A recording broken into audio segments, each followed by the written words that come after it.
Hi, my name is John. Hi, John. I'm another one that's come across the border here. I minister on a college campus where there's a significant number of Muslim students, about 5,000 Muslim students on our campus. Yeah. But there is a wall that's there and trying to reach into them. The Islamic syllogism is so strong, you can't seem to break through. What do you recommend as a way to actually bring the gospel to get through to the barrier to bring those students to Christ and to saving faith? Can you give me some ideas, hints of what you've seen to be effective in reaching out to the Muslim population? Sure, yeah. So it depends on what kind of barriers, because sometimes there's institutional barriers, there's structural barriers. I know a lot of exchange students, for example. I remember one group I was talking to. This is an interesting story, which will help illustrate the kind of thing I think we can penetrate into these barriers through. Is I was doing a debate in Texas with an atheist, and this guy invited these Muslims to come hear Christianity versus atheism. So notice it wasn't Christianity versus Islam. So it was safe. So they came to it. Now, these are all exchange students from a country I won't name necessarily. These are all exchange students. And in this particular country, when they send them over, they have one guy in that exchange student group who watches the other ones. Like, are they getting too close to Christianity? Are they becoming too Western? You know, that kind of thing. He reports back.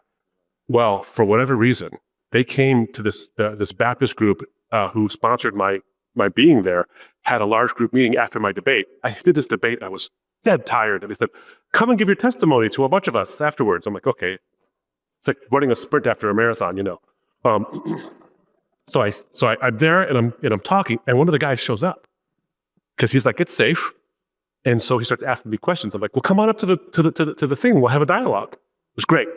My point here is this, is that you can create safe environments where it's not necessarily us versus you, or I'm trying to convince you not to be a Muslim anymore.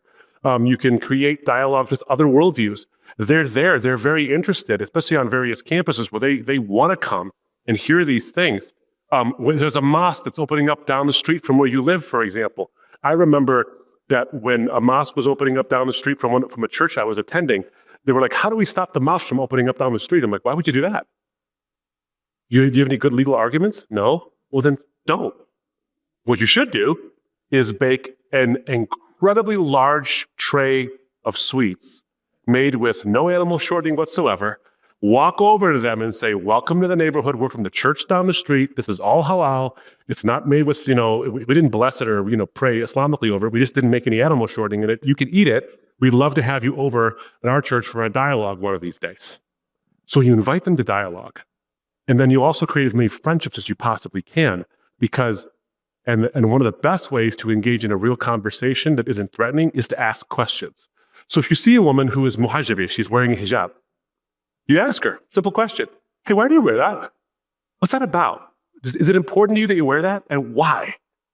And you notice what you've done? You've asked them to explain them to you. Great.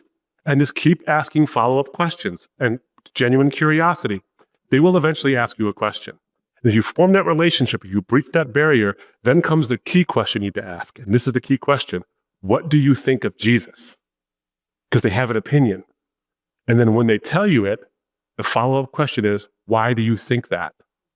Why do you believe that? Well, the Quran says it. Well, why do you believe the Quran is the word of God? And now you're having a genuine conversation and dialogue. So I'm a big fan of being as welcoming as possible, no matter how hostile they may seem, being as welcoming as possible, bending over backwards to be welcoming, because they come with a preconceived notion that you're going to be hostile. And when you're not, you shatter the stereotype. Hope that's helpful. Love that.